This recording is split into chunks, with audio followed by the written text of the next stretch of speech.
Well, I can't believe I'm about to say this, but it seems Eren Yeager is not a very trustworthy person any longer, which is something that we probably saw coming. Today we're talking about episode 10. Now, if you're looking for a more in-depth review, theorizing kind of video, check back later in the week on Wednesday for that video. I do one of those every week as well, and you want to subscribe and ring the bell for that. But with that out of the way, let's get into the video, shall we? So I found this episode really interesting. It's primarily based around time skip, so don't worry if you're confused. I'll basically spell it out for you right in this video. It's actually pretty easy. It just goes really back and forth. Also, based off my last video, I know, guys, Nicolo isn't Marley, and I apologize. You guys left me a million comments telling me I'm wrong. Thanks. Much appreciated. So the first scene of this episode, we see Hanj and Eren talking. Eren is in a cell of some kind deep underground, and Eren is talking about how he must fight, and Hanj is like, why are you fighting? Which, actually,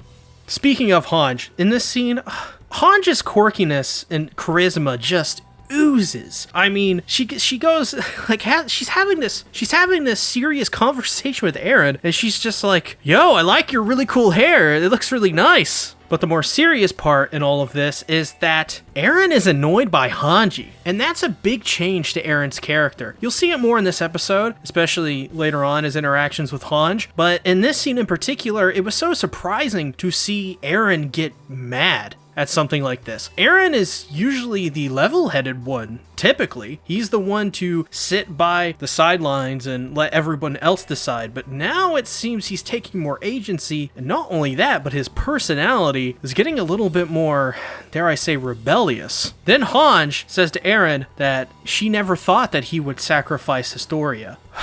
This episode, when it comes to Historia and it comes to Eren, there's so many things left up in the air, but we'll have to watch the next episode to find out more context based off this, but yikes, Eren.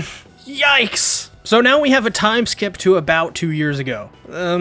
Relatively speaking. I'm gonna say it's about 2 years ago, just doing the math based on what we seen in the last episode and comparing it to this one and what Yelena says. Well, it is what it is. But Yelena says she's really honored to work with Eren, and Levi's like, whoa, you're not allowed, Yelena. You are not allowed to even get anywhere near him. You're lucky enough to be looking at him, which, you know what, I like Levi in this season so far. Levi is kind of he has this weird attitude, like he's some really pissed off babysitter that doesn't want to be a babysitter, but that's like his main job is to be a babysitter. It's really hard to explain, but it makes for really entertaining facial expressions from Levi, which is it's just the same facial expressions he has all the time, which is pissed off. Yelena, though, says the port is completed and they're going to welcome Azumabito from Hizuru. And I don't know if you guys, watched any of my previous AOT videos. You definitely should if you haven't already, because I called this one. I called it. I said Azumabito would be the people to help. That's not a word. Azumabito would be the ones to help Paradis, and man, feels good to be right. But I'm not gonna lie, I'm wrong like 90% of the time, so it is what it is. So we get to see where Azumabito shows them the crest of the Ackermans, I suppose. And Eren pushes Mikasa to show hers. I don't think we've ever, not once, has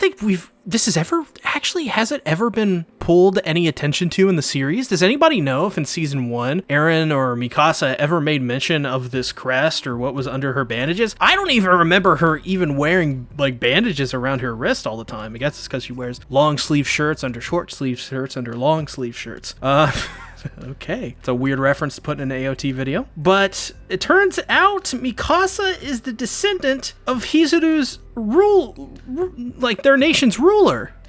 Okay? That is just a random thing that's thrown out here in this episode. And when I was first watching this episode, I was like, are they rushing this? And then I got done watching it, and of course, I went back over it, and I was like, this, they're not rushing this, but this just seems so out of nowhere to just say, hey, Mikasa is, Hizuru's a descendant of Hizuru's ruler, right? That's really random, but I guess Mikasa is the descendant of Hizuru's ruler. So interesting. It's an interesting choice for them to do. While that's happening in the background, politics are being played against Hizuru, and this is something we'll see throughout most of this episode is politics. Just politicking from people who think they know best, or who are probably really calling the shots, are very influential people at the very least. What I find very interesting about it is throughout the episode, we see they're all kind of in agreement with the same goal, but a lot of them don't have the same aligning methods of getting there. It's very interesting. But we see this little interaction. It's really cute, honestly, interaction between Historia and Mikasa. It's really just because of Historia. Historia is adorable. Who doesn't love Historia? Historia is glad that they have something in common, you know, them both being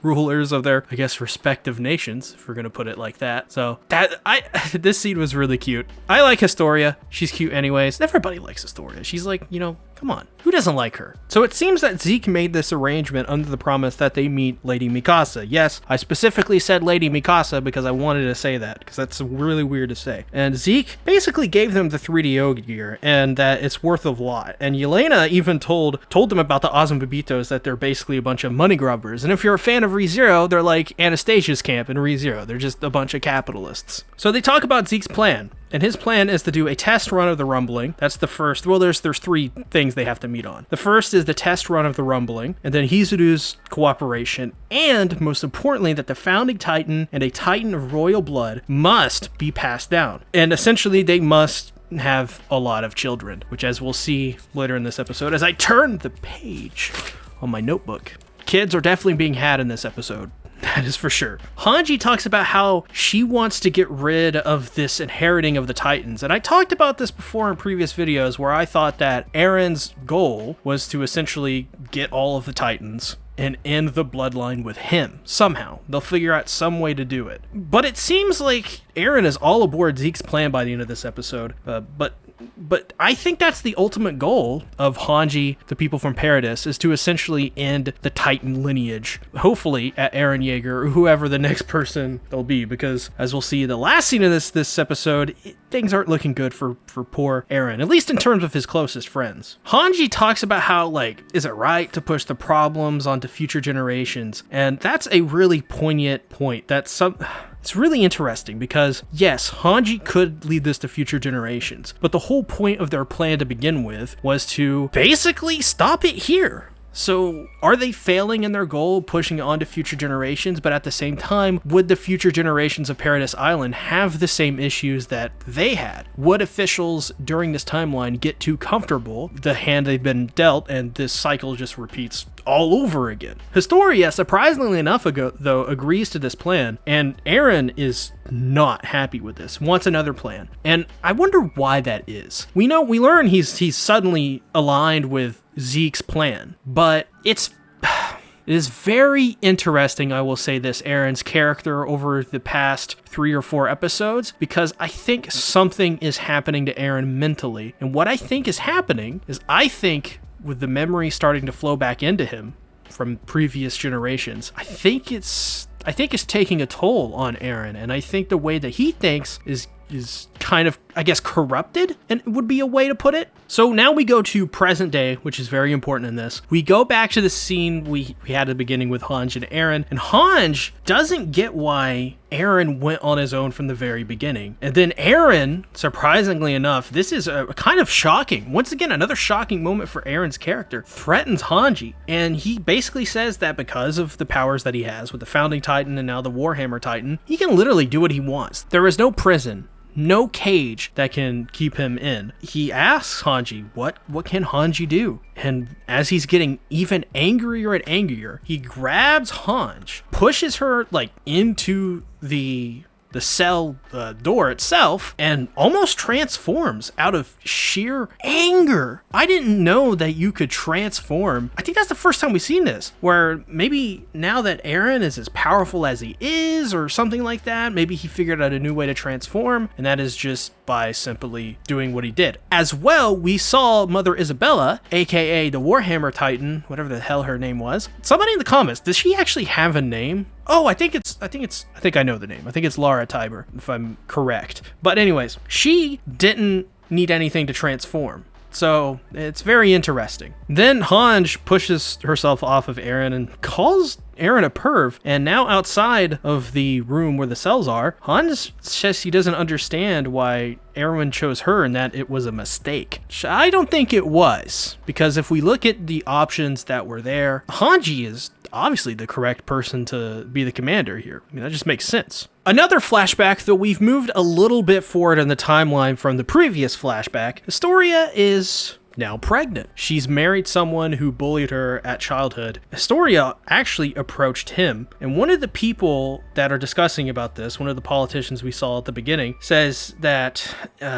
basically she did this so that she wouldn't have to be turned into a Titan. And this is essentially confirmed later on in the next scene when they're building the railroad that, yeah, they're probably trying to do this to save Historia. Though that doesn't stop them from trying to think about turning her into a Titan anyways, though they don't actually agree much on it outside of that, but there may be a possibility that they're going to try to. So now the next scene, they're out building a railroad. Hanj shows up, tells them that Hizuru wants to basically monopolize all of Paradis's resources, and the world wants Paradis to basically just be what they've always been, evil devils, and that they probably will have to sacrifice Historia. But Hanj says that because of the way they're treating them, Hanj wants to meet with them directly, which I think, well, I think we kind of know how that turns out. So later that day, in carts on the way back to their homes, they talk about who's going to inherit Eren's Titan. It won't be them, but it doesn't stop them from talking about it. And this is a really cool scene because we see them all go round back and forth giving their opinions on what they think of themselves, what their stances are, and why they're the best to inherit. In my opinion, out of all of them, I think Jon would be the best inheritor of the Founding and I guess now the Warhammer Titan if that were to happen. Because, I mean, he just is. Out of all of them, you don't want to sacrifice Mikasa, right? But out of all of them, probably Jon. Because you don't want to have Sasha or Connie. Well, Sasha's not going to be able to. Rip in peace. But it is what it is. My favorite part out of this interaction, though, is Connie horrifyingly realizing that Sasha is a hypocrite. And they're both dumbasses. I love that. He has like this shocked look on his face. It's like a look that you would see at like the build-up of like the final part of an episode, like to leave the viewer on a cliffhanger. But it was Connie just realizing that Sasha was saying something very hypocritical. It was so great. I love that scene. But hey, we gotta go back to the present day now. This scene is really fascinating. We're gonna discuss this, especially in Wednesday's video. So you definitely should subscribe and ring the bell if you haven't already. Also, I got a Patreon, by the way. We're gonna get the Patreon back up and running. Just want to put that plug in there as well. But check out Wednesday's video for the AOT stuff. Anyways.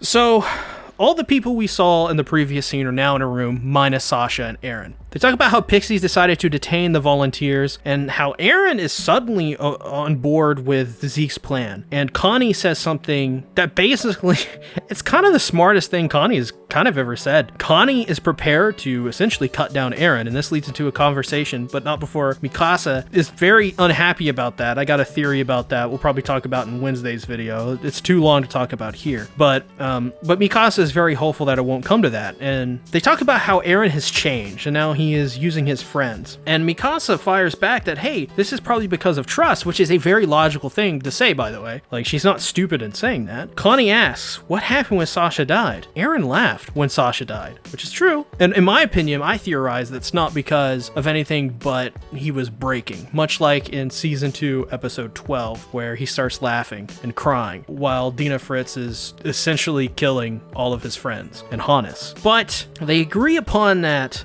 Armin and Mikasa will talk to Eren. So I guess we're getting that in the next episode, this discussion. I think there's going to be some fireworks in the next episode of AOT because of this discussion, if we do get it. They talk about how if his goals are like Zeke's, they're going to have to get somebody else to inherit the Titan, someone trustworthy. Once again, I think it's got to be Jon. Or how about this? Falco or Gabby? Just a thought there. I don't know if that could lead anywhere. That's probably a dumb idea, but that's just another thing that literally just popped in my head as I was recording this. Like, what if it's Falco or Gabby? I think that would be interesting to say the least. But then we end with a scene where Zeke and Levi are out camping, and Levi is just staring down Zeke. Once again, their interactions with each other, it's hilarious. Zeke doesn't care. Levi just wants to kill him so bad. But anyways, thank you guys for watching the video. If you have any theories or, your opinions on this episode, make sure to put down in the comments below. Once again, every Wednesday, we're going to have a more in-depth kind of theorizing look at the new AOT episode. Last week's episode, I forgot to get somebody to proofread the script, so there was a lot of errors and dumb mistakes that shouldn't have been there. So we're going to have the next episode be a lot better than last week. So I apologize for that. But if you haven't already, be sure to like